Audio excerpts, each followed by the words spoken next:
So, hello everyone. So, ngayon guys, part 2 po to ng aming Kanazawa. So, ang dami ko pang videos na hindi ko pa na-upload dito kasi nga, ewan ko, hindi ko alam. So, lumapit ako sa kanila kung ano meron dito. Meron pa lang food court. So, grabe, ang sarap. Kaso nga lang, sobrang mahal. Tapos, ang late lang. So, yun nga lang, nasa galan tayo. So, nandito kami sa temple tsaka shrine dito sa Kanazawa. So, ewan ko na lang kung hindi kayo masusobran. So, sabi ni Jin, subukan ko daw yung alin, yung manghinaw pala, or yung magbanlaw. Diyan, tingnan nyo naman. Tapos yun, pinasubok sa akin ni Jay. Diba? Sobrang thank you so much, Jay, na experience ko. Kasi si Jay talaga yung tour guide namin dito sa araw na to. Kasi guys, sa mga hindi nakakalam, si Jay po ay taga Kanazawa. Ay hindi po.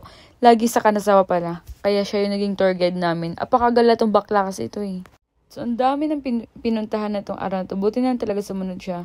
So, guys, sabi niya, pwede daw kami pumunta doon pag mawala na yung kasi pwede kami magdasal, tapos maglap, tapos maghulog lang kami ng coins. Kaso nga lang, wala akong coins, nasa bag, so hindi na ako pumakpak or naghulog ng coins. Kasi nga wala nga akong coins, so dito na ako sa gilid-gilid. Kaya bumalik na ako doon, tapos nagpa-picture dito sa mga mga pwedeng pa-picture. Alam niyo ba, dalawa yung purpose ni G ngayon.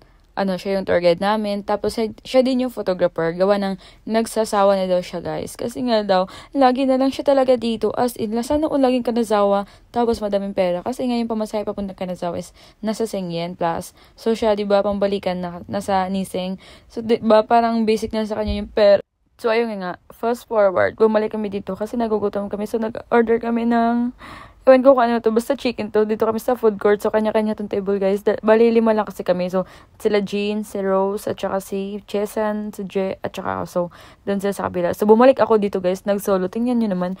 Bahala ko sana kasi doon, maghulog ng coin. Kaso nga lang, naunahan ako nila kuya or nila ate at saka mamadali din kami kasi kailangan pa namin pumunta doon sa castle kasi ang dami pa namin puntahan tapos lakad lang kami, diba? Hilera lahat siya. Sobrang ganda daw dito guys nung spring season. Kaso nga lang, pa summer na to tapos na kasi yung spring season kasi guys, madali lang siya kasi yung bulaklak madali lang siya malagas ba kaya nagiging na siya agad. Nagiging papunta ng summer, naging green na siya. Pagkatapos ng bulaklak. So, ayun lang. Karoon ng mga puno nila dito na nag-iiba yung mga dahon, nag-iiba yung bulaklak. Sa atin, isa lang talaga. Kung mamamatay, patay talaga. Yung dito, pwede pang mag-autumn, pwede pang pwede pang mag-spring or yung magbulaklak. Ewan ko na lang talaga kung gano'ng dito sa Japan.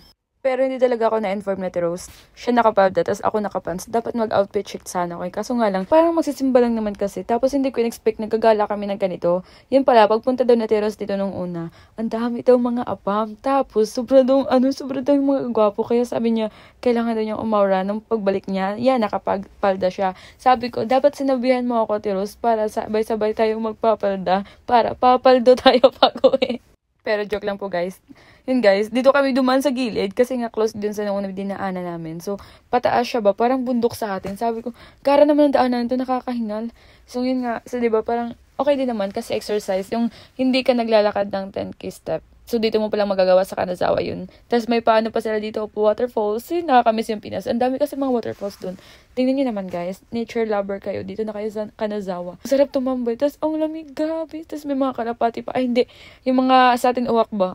Tingnan mo. Di ba sa atin hindi mo papakita? Pero dito, guys, normal lang yan. Hindi sila lilipad. Tignan nyo guys, parang mga lumang bahay lang yan. Pero nandyan yung mga store na pwede kayong bibili ng ice cream na may gold sa itatopping sa ice cream. Diba? Sobrang, dito yung nakahilera nakikita ko lang sa YouTube. Pero hindi na kami bumili. Gawa ng nagmamadali kami sa oras. Palubog na pala yung araw kasi pupunta pa kami dun sa Hainako na pagkainan. Sobrang ang dami talaga mga tourists dito sa guys, sa Kanazawa. Kasi nga, ang daming pwedeng pagalaan. Tapos, grabe, dito ka pala makikita ng apam. Ba't ako pupunta sa Canada, sa Australia, or sa... man yung mga apam? Andito lang pala sa Kanazawa in Japan. Pero yung lumalapit sa amin guys, mga matatandang apam, or mga matatanda no. Pero bakit ganun? Uy, mga madalaga naman kami. Pero okay lang yun, kasama yun sa buhay-buhay. So, ayun guys, papunta kami dito sa temple ng Kanazawa. Diba? Sobrang ganda. Tsaka, nakapunta na ako sa Toyama Temple. Then, doon sa Takaoka. Yes, sa Takaoka, guys. Yan na lang yung pinabidyo ko, guys. Kasi nga, diba, ilang beses na siya nakapunta dito. So, tayo mga first timer. So, magagandahan talaga. So, sobrang ganda talaga, guys. Tapos, yung sunset ba, kaso nga lang, medyo palubog na. Gawa ng, anong oras na kasi ito mga 4 na ata or pa 5. Tapos naghahabol din kami, papunta sa Hainako kasi may close ata doon. Yung sa Philippine food na-vlog ko na or na-upload ko na yun. So yun guys, sobrang muni-muni muna tayo dito. Si Jen na lang para sa taga-video. Nasa taas pala kami, just may pala, mas baba pa dito. behind sa mga TikTok, behind sa mga picture nga ipang-upload guys. Nag-timer lang min sumoto guys nga. Gaya ako nang gi-plus starter akong camera. So, diri na lang ta mag behind the picture guys. Pero daghan kay tao tas nunan asa mo kay mura mig tala-tala. Tala-tala des ka. Kasi ang tagal makuha ng jump shot ba? Paano ba kasi yung jump shot guys? So, fast forward na lang tayo. So, andito na kami sa loob ng temple. Sobrang lawak, tsaka sobrang laki ng temple nila guys. Iba sa Toyama. So, ayan na guys, andito na kami sa loob ng temple. Tingnan nyo naman yung temple nila guys. Grabe, paano yun? Palawak. Hindi katulad sa Toyama.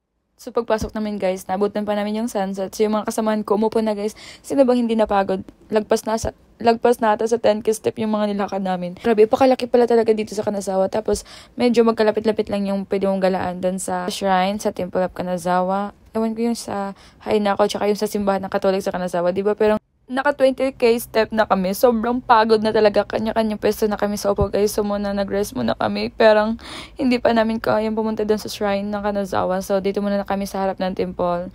So tamang kwentuhan lang, tamang pwesto lang. Tapos grabe, parang sabi namin maglakad at magala tayo ngayon. Kasi nga mamaya bubuelo tayo kakain doon sa Hainako. Yung una kong na-upload. So to be continue na po yung iba guys. See you for the next vlog. Ang dami ko pa hindi na-upload.